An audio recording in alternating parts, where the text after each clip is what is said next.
Allison Howard, and today I'm going to share with you a little bit about why social media is so important for your business.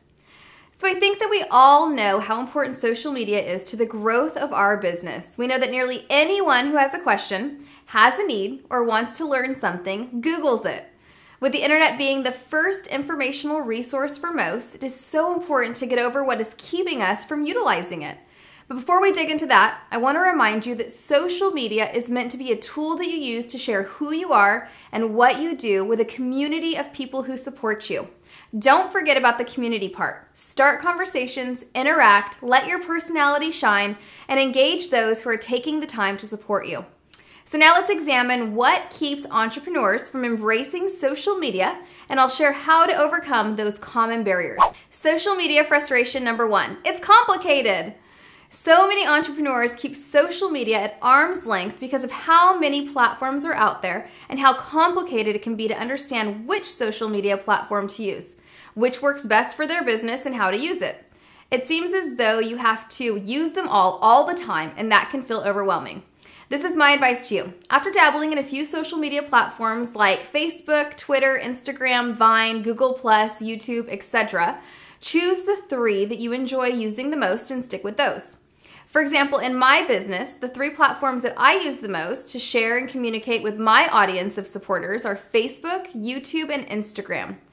I chose these platforms because I enjoy using them and because they fit well with what I do. I love video, so YouTube is obvious. I love Facebook because I'm not limited to 140 characters. I love Instagram because I work in a highly visual field where showcasing what I do as a wedding planner actually looks like. It makes it less complicated when I enjoy the platforms that I'm using, and I'm only committed to using a few types of social media platforms out there. Social media frustration number 2. It's scary. So I'll admit it, when I first started using social media, I was a little intimidated. What if what I put out there received 0 feedback, aka no likes and comments, and no one was really interested in my work? Or equally worse, what if my opinion or personality were not well received and people didn't like me, the person behind the business? I think that these are extremely common fears, and one of my best pieces of advice for you if you're struggling with creating social media content would be to do your branding work.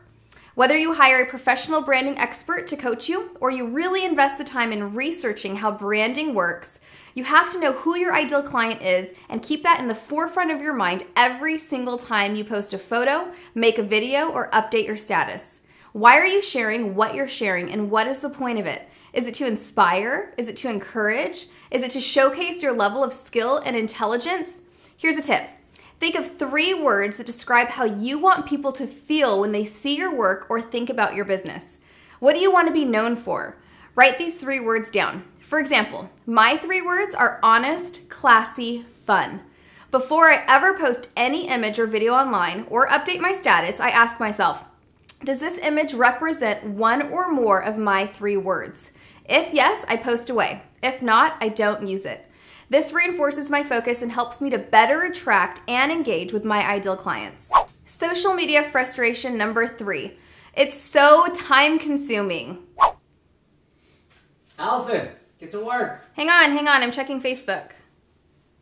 Oh, I'm sorry, I was keeping up with social media.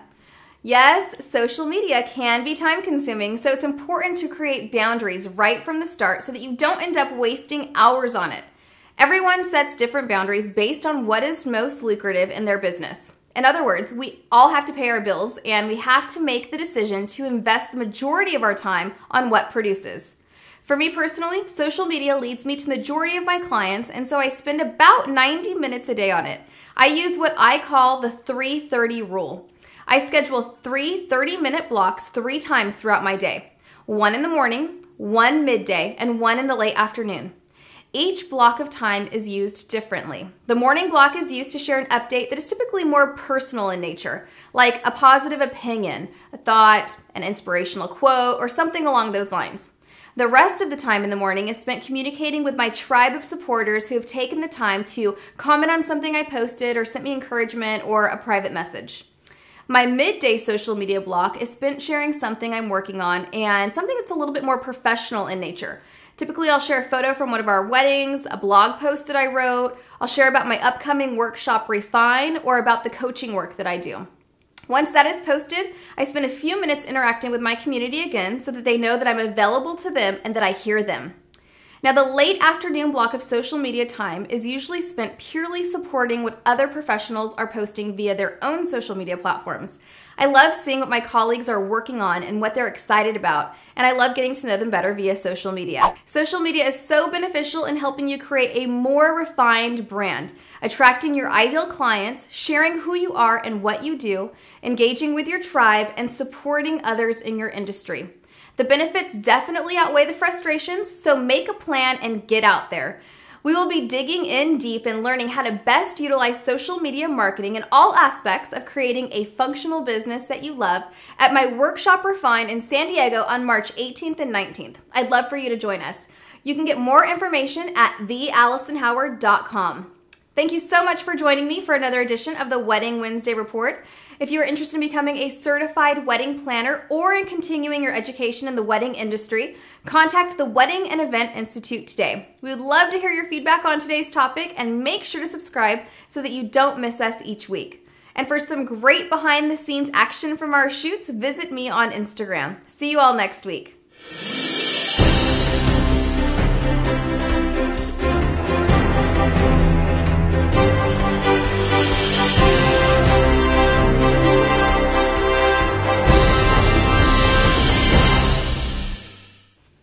Allison, wake up! What are you doing? No, Allison, let's get to work. All right, guess what tomorrow is? It's my birthday and I'll cry if I want to. 29. 29? For the third time. 32 mañana, February 20th. I am a Pisces and I am a millennial. Watch out, world.